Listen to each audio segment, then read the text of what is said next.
ಅದು ಒಂದೇ ಅದನ್ನ ಬೇಡ ನೀವು ಒಂದಕ್ಕೆ 75 ರೂಪಾಯಿ 175 ರೂಪಾಯಿ ಏನು ಏನು ಇಲ್ಲ ಸರ್. ಈಗ ಏನು ವಿತಂಡವಾದ ಅದಕ್ಕೆ ಅದ್ರ ಬದಲು ನಮ್ಗೆ ಆರೋಪಗಳನ್ನವ್ರು ಮಾಡೋದಕ್ಕೆ ಮೊದಲ ತಮ್ಮ ಆತ್ಮಸಾಕ್ಷಿ ಮೊದಲೇ ನಾವು ಇವತ್ತು ಮಾತಾಡೋಂಗಿಲ್ಲ ಇಲ್ಲಿ ಹಿಡಿದಿದ್ದು ನಮ್ಮ ಟ್ಯಾಕ್ಟ್ರಿಗೆ ಹಿಡಿತಾರೆ. ಟ್ಯಾಕ್ಟ್ರುಗಳು ಯಾರು ಹೇಳಿದ್ರಿ? ಟ್ಯಾಕ್ಟ್ರುಗಳು ರೈತರು ಕಾರ್ಖಾನೆ ಅವರಲ್ಲ, ಟ್ಯಾಕ್ಟ್ರ್ ಬೆಂಕಿ ಹಚ್ತಾರೆ. ಯಾರೋ ಕಿಡಿಗೇಡಿಗಳು ಮಾಡಿದ್ ಯಾಕೆ ಮಾಡಿದ್ರ?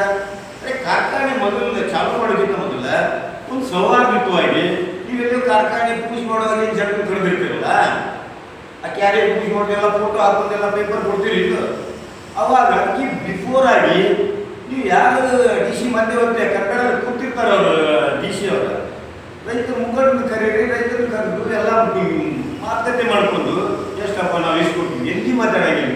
ಕ್ಯಾರಿಯರ್ ಪೂಜೆ ಮಾಡೋದ್ರಾಗ ನಮ್ಮ ದರ ಘೋಷಣೆ ಮಾಡ್ತೀವಿ, ಒಂದು ಚಕ್ಕಿ ಕಾಳು ಹಾಕ್ತೀವಿ, ಇವ್ರು ಕಬ್ಬು ಒಳಗೆ ಹೋಗಿರ್ತೀವಿ ನಮ್ಮ ಶಾಲೆ ಅವ್ರನ್ನ ಕರ್ಕೊಂಡು. ಈ ಥರ ಈ ಮೊನೋಪಾಲಿ ಪಕ್ಷಿ ನಿರ್ಣಯ ಮಾಡುವಂಥದ್ದು ನಮ್ಗೆ ಗೊತ್ತಿಲ್ಲ. ಸರ್ಕಾರ ಇವ್ರಿಗೆ ಅದು ನಮಗೇನು ಅಧಿಕಾರ ಎಲ್ಲ ಟ್ಯಾಕ್ಸ್ ಹಾಕಿ ತಗೋತೀವಿ. ಅದಕ್ಕೆ ಇದು ನಮ್ಗೆ ಅವ್ರಿಗೆ ಜಗಳ ಹಚ್ಚಿ ಮೋಜು ಮಾಡುವಂಥದ್ದನ್ನ ಏನೈತೆ ಸರ್ಕಾರ ಬಿಡ್ಲಿಲ್ಲ ಅಂತ ಹೇಳ್ತೀವಿ. ಅಂದರೆ ನಾವು ನೇರವಾಗಿ ಮಂತ್ರಿ ಮತ್ತು ಮುಖ್ಯಮಂತ್ರಿ ಅವರು ನಿಗಾ ಮಾಡಬೇಕಾದ್ರೆ ನಮ್ಮ ಕಾರ್ಯಾಚರಣೆ ನಾವು ಪ್ರಾರಂಭ ಮಾಡ್ತೀವಿ. ನಾವೇನು ಸರಿ ಆಗಲ್ಲ. ಸರ್ಕಾರ ವರದಿ ನಮ್ಮ ಕಡೆ ನೀವು ಬೇಕಿದ್ರೆ ಎಲ್ಲ ಕೊಡ್ತಾರೆ. ಸಕ್ಕರೆನ 31 ರೂಪಾಯಿ MSP ಮಿನಿಮಮ್ ಸಪೋರ್ಟ್ ಪ್ರೈಸ್ ಏನಪ್ಪ 31 ರೂಪಾಯಿ 2019 ಮಾಡಿದ್ದಾರೆ. ಅವರು ಅದು ಕಾರ್ಖಾನೆಯವ್ರಿಗೆ ನಮಗೊಂದು 4 ರೂಪಾಯಿ ಹೆಚ್ಚಿಗೆ ಲಾಭ ಅಂತ ಹೇಳಿದ್ರೆ ನಮಗೆ 2 ರೂಪಾಯಿ ಕೊಡ್ತಾರೆ ಅನ್ನೋಂಥದ್ದು ನಮ್ಮದು ಒಂಥರ ಭಾವನೆ ಇದ್ದಂತ ನಾನು ಅಂತಂದಿದ್ದಾರೆ. ಅದನ್ನು ಇವರೆಲ್ಲ ಒಂದು ಮನವಿನ ಮೆಮೊರಾಂಡಮ್ ಕೊಟ್ಟಿದ್ದಾರೆ ಕೇಂದ್ರ ಸರ್ಕಾರಕ್ಕೆ. ಏನು ಸಕ್ಕರೆನ 41 ರೂಪಾಯಿ 50 ಪೈಸೆ MSP ಮಾಡಬೇಕು. ಈಗಿರುವಂಥ 31 ರೂಪಾಯಿನ 41.50 ಏರಿಸ್ಬೇಕು, 41.5. ಅದನ್ನು ಮಾಡಿದರೆ ಒಂದು ಸಕ್ಕರೆಗೆ ರೇಟ್ ಸಿಕ್ಕಾಗುತ್ತೆ. 31ರಿಂದ 41 ಹೋತಪ್ಪ ಅಂತೇಳಿ ಅಂದರೆ ಮತ್ತೆ ಆದಾಯ ಬರ್ತದೆ. ಒಂದು KG ಒಂದು ಕ್ವಿಂಟಲ್ಗೆ 1000 ರೂಪಾಯಿ ಸದ್ಯ ಆದಾಯ ಹೆಚ್ಚಿಗೆ ಬರ್ತಂತ ಹೇಳಿದ್ರೆ ನಮ್ಗೆ 500 ರೂಪಾಯಿ ಸಿಗ್ತದೆ. ನಮಗೂ ಅದ್ರ ಬದಲು ಸಿಗ್ತಾನೆ ಇದೆ. ಸರ್ಕಾರ ಕೇಂದ್ರ ಇದು ಕಾರ್ಪೊರೇಟ್ ಕಂಪ್ನಿ ಪರವಾಗಿರುವಂಥದ್ದು ಇದೆಲ್ಲ ಕೆಲಸ ಮಾಡುವಂಥದ್ದು.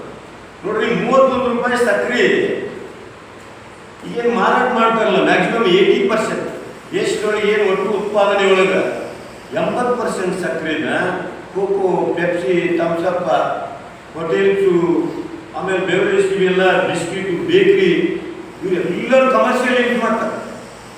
ಇದ್ರ ಬದಲು ಸಾಕಷ್ಟೆಲ್ಲ ನಮ್ಮ ನ್ಯಾಷನಲ್ ಲೆವೆಲ್ ಎಲ್ಲ ಚರ್ಚೆ ಆಗಿ ಎಲ್ಲ ವರದಿಗಳು ಹೋಗಿದಾವೆ. ಅದ್ರ ಕೇಂದ್ರ ಯಾರಿಂದ ಆಸಕ್ತಿ ಕಾಪಾಡಕತ್ತಿದ್ದಾರೆ? ಕಾರ್ಪೊರೇಟ್ ಕಂಪ್ನಿಯವ್ರಿಗೆ ಸಕ್ಕರೆ ಹೆಚ್ಚು ರೇಟ್ ಮಾಡಬಾರ್ದು. ನಮ್ಮ ಡೊಮೆಸ್ಟಿಕ್ ಎಷ್ಟೈತ್ರಿ? ನೀವು ಡೊಮೆಸ್ಟಿಕ್ ಬಗ್ಗೆ ಚಿಂತನೆ ಐತೆ ಅಂತ ಹೇಳಿದ್ರೆ ಆಗ ಹೇಳಿರಲಿಲ್ಲ. ಹೋದ ವರ್ಷ MP ಚುನಾವಣೆ ಐತೆ ಮೊದಲು, ಲೋಕಸಭೆ ಚುನಾವಣೆ ಐತೆ ಮೊದಲ ಇಥನಾಲ್ ಪಾಲಿಸಿ ಇಂಪ್ಲಿಮೆಂಟ್ ಮಾಡಿದ್ರಿ. ಇಥನಾಲ್ ಮಾಡಿದ್ರೆ ಅಂತ ಹೇಳಿದ್ರೆ ಒಂದು 65 ರೂಪಾಯಿ ಇಥನಾಲ್ ಮಾಡಿದ್ರೆ ಕಾಸ್ಟ್ ಆಫ್ ಕನ್ವರ್ಷನ್ ಕಡಿಮೆ ಐತ್ರಿ. ಆದಾಯ ಸಕ್ಕರೆ ಏನೈತಿಲ್ಲ ಫ್ಯಾಕ್ಟ್ರಿ ಅವ್ರಿಗೆ ಹೆಚ್ಚಿಗೆ ಆದಾಯ ಬರ್ತದೆ. ಒಂದು ಟನ್ ಕಬ್ಬು ನುಡಿಸಿದ್ರೆ ಅವರಿಗೆ ಸುಮಾರು 4000 ಹೆಚ್ಚಿಗೆ 4000ಕ್ಕಿಂತ ಹೆಚ್ಚಿಗೆ ಏನೈತೆ ಅವ್ರಿಗೆ ಆದಾಯ ಬರ್ತೈತಿ. ಎಲ್ಲ ಖರ್ಚು ವೆಚ್ಚ ತೆಗೆದ್ರೆ ನಮಗೆ 3500 ರೂಪಾಯಿ ಅವ್ರಿಗೆ ಯಾವುದೂ ಲಾಸ್. ಅದರ ಪ್ರಶ್ನೆ ಏನೈತೆ ಅಂತ ಹೇಳ್ತೀನಿ ಅಂದರೆ ಅವರು ಭೇಟಿ ಸುಷ್ಮಾದಿಂದ ಆದರೆ ಅವರು ನೀವು ಹೋಗಿ ಪ್ರತಿಭಟನೆ ಮಾಡಿರಿ ನಮ್ಗೆ ಲಾಭ ಸಿಗಲಿ ಅನ್ನುವಂಥದ್ದು ಪಾಲಿಸಿ ನಾವು ನಾಳೆ 17ನೇ ತಾರೀಕು ನಾನು ಒಬ್ಬ ಕಬ್ಬು ಬೆಳೆಗಾರರಾಗಿ ನಮ್ಗೆ ಯಾವುದೂ ಏನು ಪ್ರಚಾರ ಅದು ಇದು ಕತ್ತೇಳಿಲ್ಲ. ನಾವು ಒಬ್ಬ ಕಬ್ಬು ಬೆಳೆಗಾರರಾಗಿ ನನ್ನ ನೋವು ನಿಮ್ಮೆಲ್ಲರೂ ನೋವಾಗಬೇಕು. ನಿಜವಾಗಿ ಇವತ್ತು ಕಬ್ಬು ಬೆಳೆಗಾರಿಗೆ ಒಂದು ನ್ಯಾಯ ಸಿಗಬೇಕಾಗಿತ್ತಂದ್ರೆ ಪ್ರತಿಯೊಬ್ಬ ವೈಯಕ್ತಿಕವಾಗಿ ಕಬ್ಬು ಬೆಳೆಗಾರ 17ನೇ ತಾರೀಕು ನನ್ನ ಕೈ ಮುಗಿದು ಕೇಳಿದ್ರು ನೀವೆಲ್ಲರೂ ಹಾಜರಿದ್ದ ಆ ಒಂದು ಹೋರಾಟ ನಮ್ದು ಏನೈತಿಲ್ಲ ನಿಮ್ಮ ಧ್ವನಿ ನಮ್ಮ ಜೊತೆ ಸೇರಿಸ್ಬೇಕು. ಒಂದು ನ್ಯಾಯ ಏನು ಪಡ್ಕೊಳ್ಳುವಂಥ ಹೋರಾಟ ನಾವು ಅವತ್ತೇನು ಪ್ರಾರಂಭ ಮಾಡ್ತೀವಿ. ಸರ್ಕಾರನ ಇನ್ನು ಮುಖ್ಯಮಂತ್ರಿಗಳಿಂದ ಗೇರಾಜಿನ ಏನು ಮಾಡ್ತೀವಿ ಸರ್ಕಾರಕ್ಕೆ. ಆ ಒಂದು ಹೋರಾಟಕ್ಕೆ ಎಲ್ಲರೂ ಜಿಲ್ಲೆಯಾದ್ಯಂತ ಬಾಗಲಕೋಟೆ, ಬೆಳಗಾವಿ, ಬಿಜಾಪುರ ಯಾವುದೇ ರೈತ ಸಂಘದ ಬಣಗಳಿಗೆ, ಕರ್ನಾಟಕ ರಾಜ್ಯ ರೈತ ಸಂಘದ ಎಲ್ಲ ಬಣದ ಅಧ್ಯಕ್ಷರುಗಳಿಗೆ, ಎಲ್ಲ ಜಿಲ್ಲಾ ಅಧ್ಯಕ್ಷರುಗಳಿಗೆ, ಎಲ್ಲ ಕಬ್ಬು ಬೆಳೆಗಾರರ ಸಂಘದ ಅಧ್ಯಕ್ಷರುಗಳಿಗೆ, ಪದಾಧಿಕಾರಿಗಳಿಗೆ, ಎಲ್ಲ ಸಂಘಟನೆಯವರಿಗೆ ನಾನು ವೈಯಕ್ತಿಕವಾಗಿ ನಮ್ಮ ಕರ್ನಾಟಕ ರಾಜ್ಯ ರೈತ ಸಂಘದ ನಾನು ರಾಜ್ಯ ಉಪಾಧ್ಯಕ್ಷನಾಗಿ ಕೈ ಮುಗಿದು ಕೇಳಬೇಕು. ನೀವು ಬರಬೇಕು. ಇದ್ರ ಜೊತೆ ಎಲ್ಲರೂ ಸಾಮೂಹಿಕವಾಗಿ ಜವಾಬ್ದಾರಿ ತಗೊಂಡ್ರೆ ನಮಗೆ ಯಶಸ್ವಿ ಸಿಗ್ತದೆ ಎನ್ನುವಂಥ ಒಂದು ಮನದಾಳದ ನಾನು ಒಂದು ನನ್ನ ಮಾತನ್ನು ಅವ್ರಿಗೆ ಹೇಳ್ತಾ ಅವರೆಲ್ಲ ಪಾಲ್ಗೊಳ್ಬೇಕಂತೇಳಿ ನೀವೊಂದು ನಮ್ಮ ಮಾಧ್ಯಮ ಮುಖಾಂತರ ನಾವೇನು ಕಸೋದಿಲ್ಲ. ನಮ್ದು ಅವ್ರದ್ದು ಏನೈತಿ ನೋಡಿ ಹೇಳಿ ಸಂದೇಶಿ ಥರ ಹೇಳಿಕೆ ಕೊಡ್ಬಾರ್ದು. ಇನ್ನೊಂದು ಸರ ಕಾರ್ಖಾನೆ ಮಾಲೀಕರು ನಮಗೆ ಯಾರು ಶತ್ರುಗಳಲ್ಲ. ಇವತ್ತು ಕಬ್ಬು ಬೆಳೆಗಾರರು ಕಾರ್ಖಾನೆ ಮಾಲೀಕರು ಒಂದೇ ನಾಣ್ಯ ಮುಖಾಂತರ ಈಗಾಗಲೇ ಎಲ್ಲ ಸಾಬೀತಾಗೈತೆ. ಅದಕ್ಕೆ ನಾವು ಇವತ್ತಿನ ದಿವಸ ಮೊಲಾಸಿಸ್ ಒಂದು 14 ಪ್ಲಾಂಟ್ ಚಾಲೂ ಮಾಡಿದ್ರು ಕೇಂದ್ರ ಸರ್ಕಾರ. ಸಕ್ರೆ ರೇಟ್ ಜಂಪ್ ಆಗತ್ತೆ ಕೇಂದ್ರ ಸರ್ಕಾರ 14 ಪ್ಲಾಂಟ್ ವಾಪಸ್ ತಗೊಂಡು.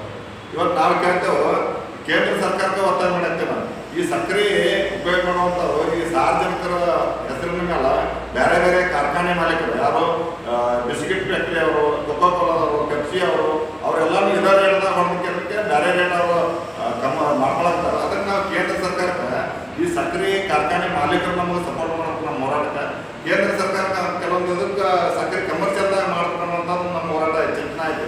ಸಾಕಷ್ಟು ಬದಲು ಅದನ್ನು ಡಿಸ್ಕಸ್ ಮಾಡಿದ್ರು. ಆದರೆ ಇವರು ನಮ್ಮ ನೋಡೋದ ಬೇರೆ ರೀತಿ ನೋಡ್ತಾರೆ.